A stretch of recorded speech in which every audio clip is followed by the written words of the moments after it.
caro ouvinte, seja bem-vindo a mais um programa Sabedoria para o Coração e a mais uma série, dessa vez sobre o Natal. Teremos duas minisséries. A primeira se chama Os Mitos, Mensageiros e Mistérios do Natal. O título da nossa meditação de hoje é A Chegada dos Fazedores de Reis. Um dos aspectos que mais gosto na celebração do Natal é a música. Sem dúvidas, músicas acerca da encarnação de Cristo poderiam ser tocadas e entoadas no decorrer do ano todo. Porém, não há nada de errado em reservá-las para uma ocasião especial. O que torna as músicas de Natal especiais é justamente o fato de serem reservadas para esse período natalino. Não é uma má ideia deixar determinadas coisas para momentos especiais. Creio que o Natal é uma oportunidade fantástica para exaltarmos Jesus Cristo. Recomendo que você aproveite bem esse período. Muito provavelmente sua igreja verá dezenas ou mesmo centenas de pessoas que não colocarão os pés dentro da igreja novamente até, quem sabe, a Páscoa. Aproveitaremos a oportunidade desse dia, o qual para eles não passa de um feriado.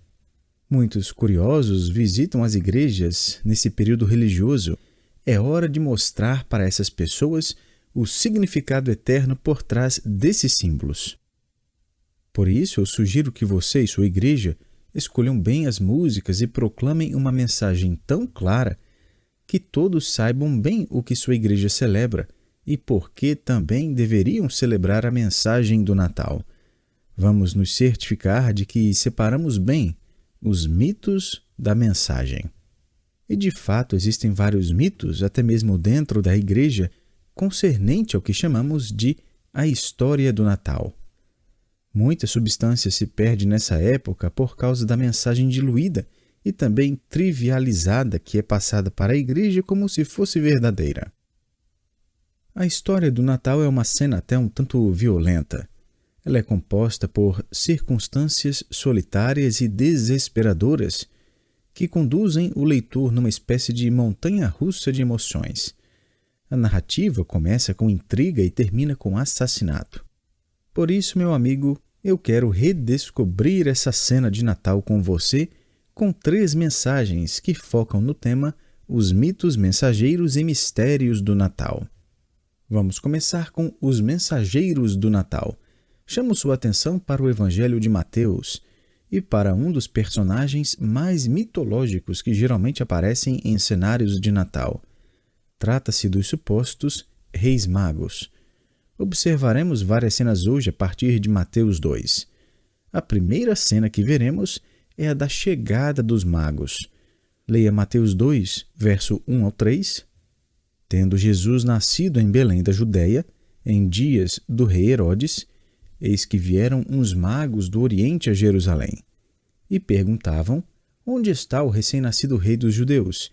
Porque vimos a sua estrela no Oriente, e viemos para adorá-lo. Tendo ouvido isso, alarmou-se o rei Herodes, e com ele toda Jerusalém. E com certeza Herodes e toda Jerusalém se alarmariam com isso. O que vemos aqui não são 3 velhinhos carregando alguns presentes. Esses aqui, meu amigo, são os fazedores de reis da Babilônia. São homens politicamente influentes, cuja tarefa era educar herdeiros de tronos, formando de fato a próxima geração da monarquia. Agora, esses homens chegam a Jerusalém e fazem a pergunta que teria mais perturbado Herodes e o povo judeu. É a seguinte pergunta: onde está o recém-nascido rei dos judeus? Note que eles não disseram onde está o rei que nascerá. Em outras palavras, Herodes, o rei já nasceu, é tarde demais, não há nada que você possa fazer. E eles adicionam a informação chocante de que esse recém-nascido é o rei dos judeus. Permita-me fazer uma pausa rápida nesta cena e focar as lentes de nossa câmera no personagem Herodes. A segunda cena é a da apreensão de Herodes. Se pudéssemos voltar no tempo e olhar para Herodes no momento em que ele ouve a notícia, veríamos o seu rosto vermelho queimando de ódio. Ele está mordendo a língua para não dizer em público o que realmente pensa no interior. Este era Herodes o Grande. Ele foi apontado por seu próprio pai como o regente da Galileia. O seu pai havia sido estabelecido no trono da Judéia pelo próprio Júlio César. Todos sabiam que Herodes era rei. Quando somos apresentados a Herodes em Mateus 2, ele já está com uns 70 anos de idade. Além disso, desenvolveu uma inveja louca em relação ao seu poder e trono.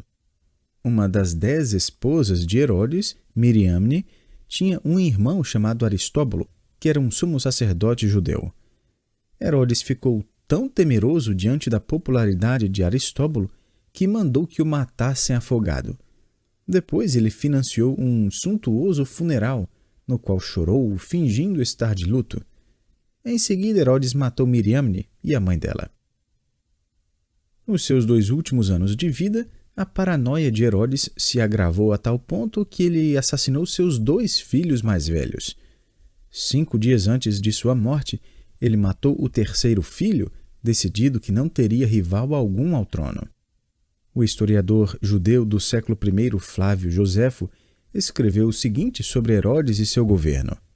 Ele não permitia que cidadãos se reunissem, andassem ou comessem juntos, mas observava tudo quanto faziam, encorajando-os sempre a estar trabalhando. Ele tinha espiões em todo lugar. Com frequência ele mesmo vestia roupas de cidadão comum e se misturava no meio da multidão à noite, perguntando às pessoas o que achavam de Herodes e de seu governo. Quando elas respondiam com críticas, eram punidas severamente ou mesmo levadas à cidadela de Hircânia, tanto secreta como publicamente, e eram sentenciadas à morte. Uma das últimas coisas que Herodes fez antes de morrer foi prender muitos judeus influentes com falsas acusações. Ele deu ordem que os executassem assim que ele morresse, a fim de garantir que haveria choro em Jerusalém. Mesmo que as pessoas não chorassem a sua morte, os dias seguintes ao seu falecimento seriam marcados por lamento. Bom, como vemos, ele era um homicida insensível, um homem vão, corrupto e paranoico. Mas eu quero destacar ainda outra coisa para você sobre Herodes. Quando já velho e tendo conquistado o favor do imperador romano, Herodes conseguiu que o Senado romano lhe conferisse seu desejo, dando-lhe o título de Rei dos Judeus. Ele era o Rei dos Judeus, esse era o seu título e aquele era o seu trono. Foi precisamente nesses últimos 2 anos de vida, quando Herodes estava matando toda e qualquer ameaça ao trono, que um grupo de dignitários da Babilônia aparece em Jerusalém e pergunta, conforme lemos no verso 2, onde está o recém-nascido rei dos judeus? Por isso, o verso 3 diz, tendo ouvido isso, alarmou-se o rei Herodes. O verbo alarmou-se significa que Herodes ficou agitado, visivelmente perturbado. Ele pensa, alguém tem audácia suficiente para querer usurpar o meu trono e o meu título.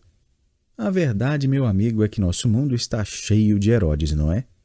Não me refiro a indivíduos que saem por aí assassinando pessoas, mas aos que alegam ser reis.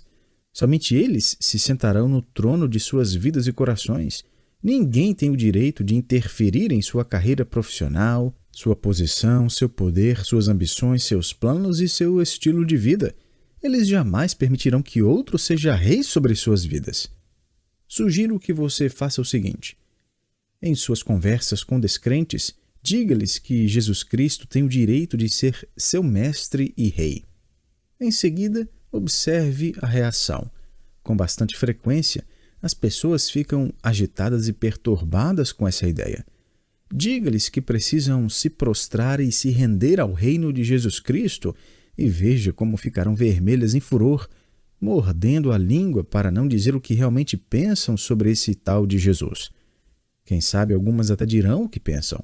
Eu não preciso de salvação, eu controlo a minha própria vida, sou mestre do meu destino. Agora, não entenda errado o Natal. Não tem problema inserir Jesus Cristo nas canções natalinas uma vez por ano, mas é melhor deixá-lo na manjedoura mesmo, ou quem sabe na cruz, não é? Nosso mundo religioso gosta dele ali também. O mundo prefere Jesus ou no seu nascimento ou na sua morte, Não fale sobre o Senhor soberano assunto aos céus. Não fale sobre esse negócio de renunciar prioridades, planos, valores morais e estilo de vida aos pés desse Senhor.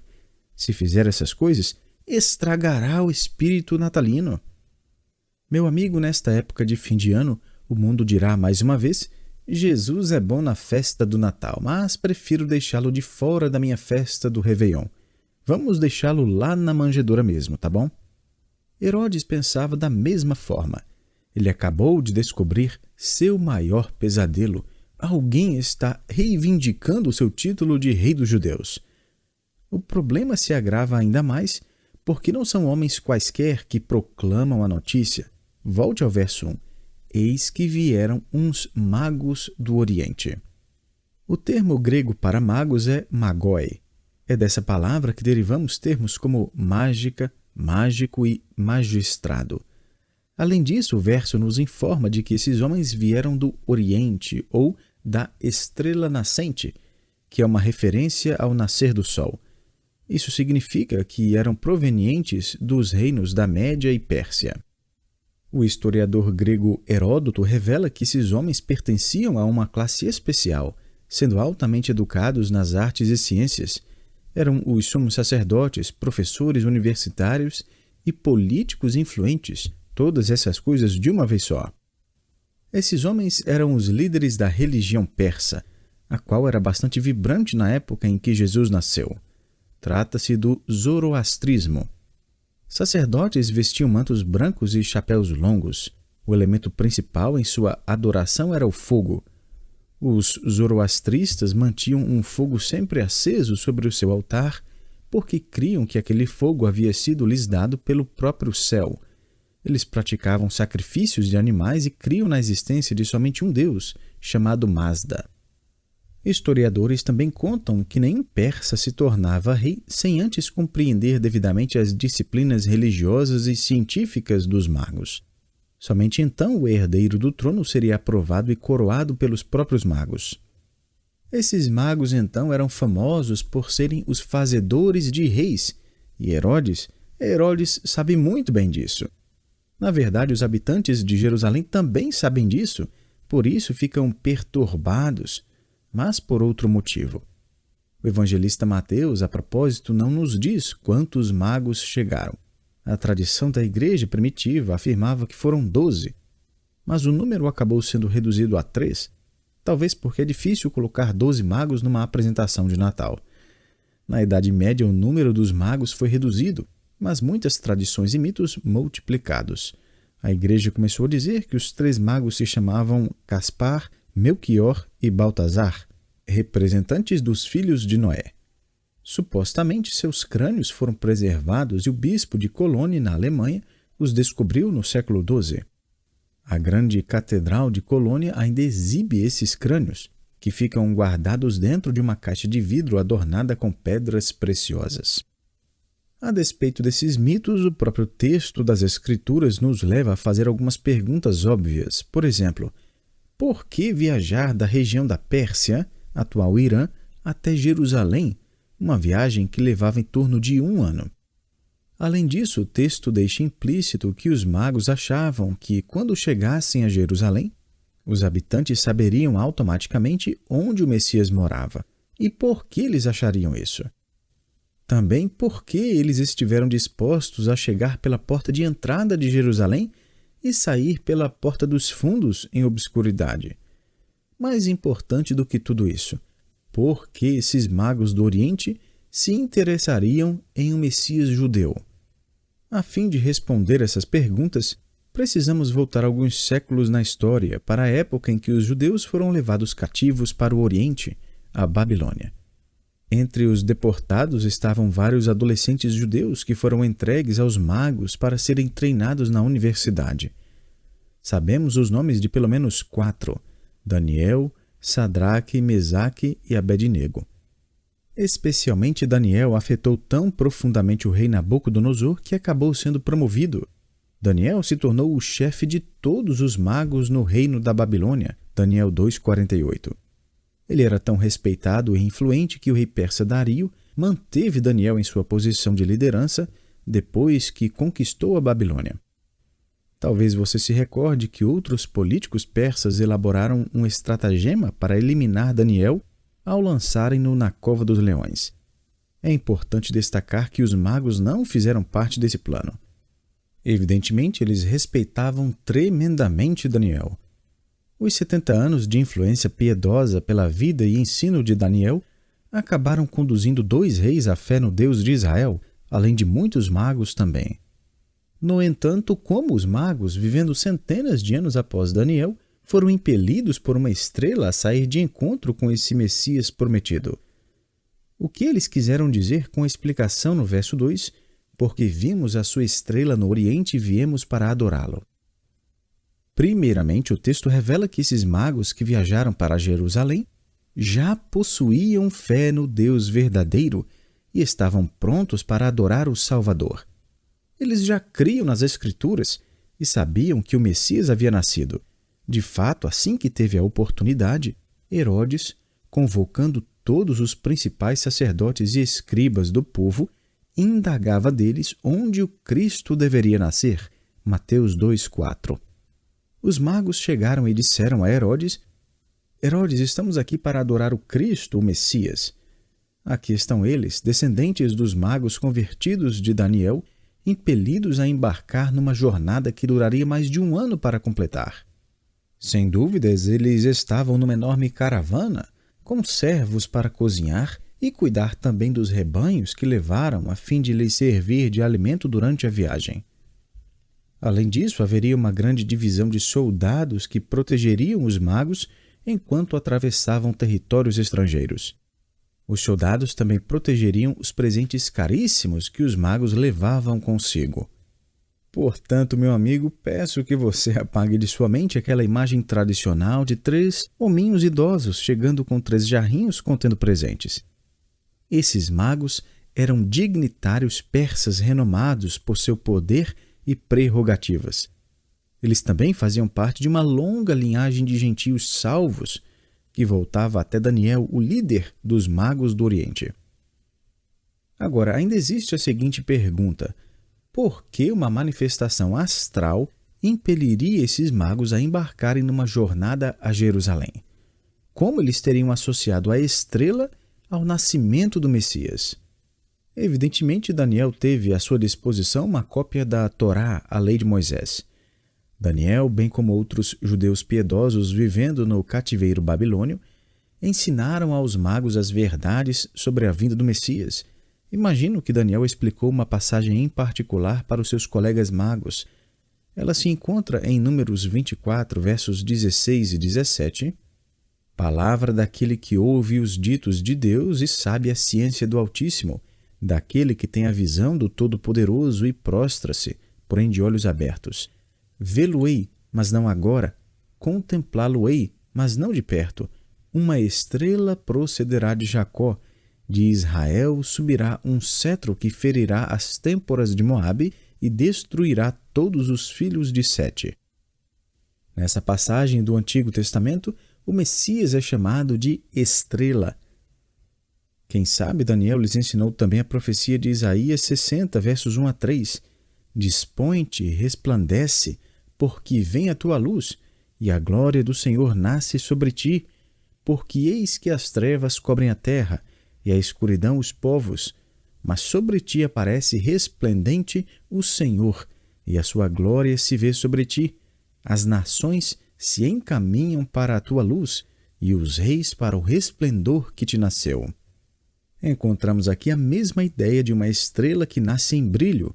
Em Apocalipse 22:16, Jesus Cristo é chamado de a brilhante estrela da manhã. Precisamos entender, portanto, que os magos não viram simplesmente uma estrela. Isso aqui não foi um meteoro, um cometa ou os planetas se alinhando. Esse foi um sinal messiânico, o sinal. Evidentemente, o sinal se assemelhou a uma estrela, mas era, na verdade, a luz da presença de Deus, a glória do seu Shekinah.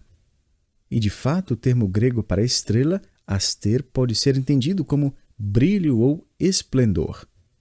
Essa foi a luz que guiou o povo de Israel enquanto peregrinava no deserto, Êxodo 13, 21. Essa foi a luz que fez o rosto de Moisés resplandecer após haver se encontrado com Deus. Êxodo 34, 30.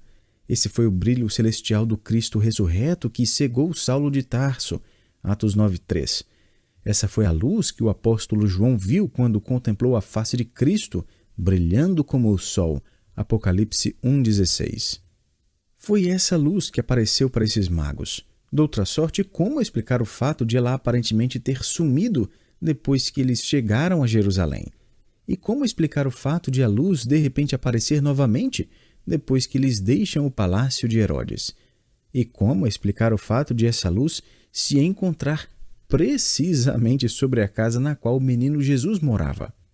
Só existe uma explicação. Os magos foram conduzidos pela luz da glória de Deus, e parece que eles foram os únicos que a enxergaram. Isso me leva a perguntar por que Deus faria tudo isso por alguns magos do Oriente? Qual é a relevância de ter alguns persas trazendo presentes para Cristo? A terceira cena revela a apatia dos líderes judeus. Eu concordo com o escritor que afirmou que isso revela que o nascimento de Jesus teve impacto e influência mundiais. Também mostra que o Messias veio através de Israel como um presente de Deus a todas as nações, não somente aos judeus. Infelizmente, a vinda dos magos ilustra logo no início da vida de Jesus nesta terra que os judeus não se importarão com o seu nascimento, mas os gentios se importarão. Os líderes judeus que informaram a Herodes de onde o Messias deveria nascer não se importaram o suficiente para andar menos de 10 quilômetros de Jerusalém a Belém para se certificar do que se passava, mas gentios viajaram longas distâncias. Perceba no verso 6 que os líderes religiosos sabiam decorado a profecia de Miqueias. Eles sabiam muito bem que o Messias nasceria em Belém. Esperaríamos que eles correriam lá imediatamente para descobrir a verdade. Eles conheciam as Escrituras, mas perderam de vista o Salvador. Os magos, por outro lado, embarcaram numa longa jornada. A Pérsia corresponde ao atual Irã, o que significa que atravessaram parte do Irã, depois o Iraque e, por fim, desceram para a Palestina. Quando chegaram a Belém, eles não entraram em um estábulo, que era mais provavelmente uma caverna ou o local onde os animais eram mantidos. Perceba bem o que diz Mateus 2,11. Entrando na casa, viram o menino com Maria, sua mãe.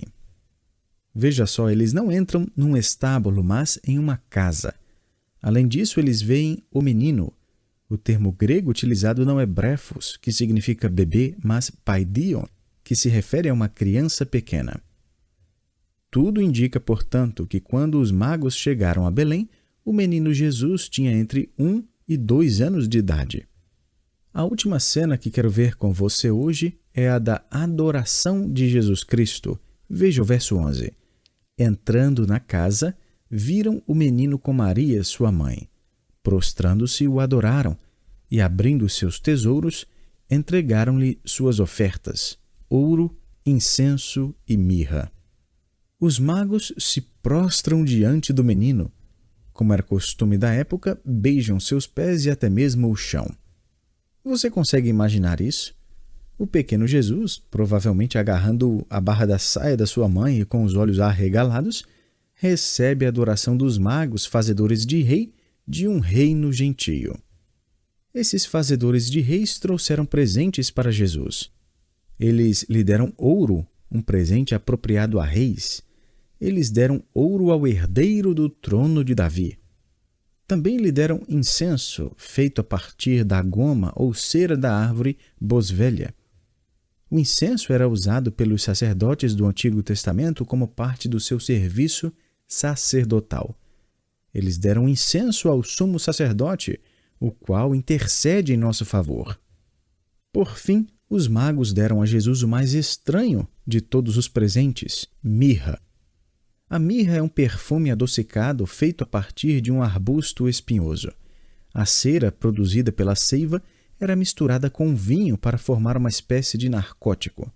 Foi precisamente essa mistura que foi oferecida a Cristo enquanto pendurado na cruz e a qual ele rejeitou tomar.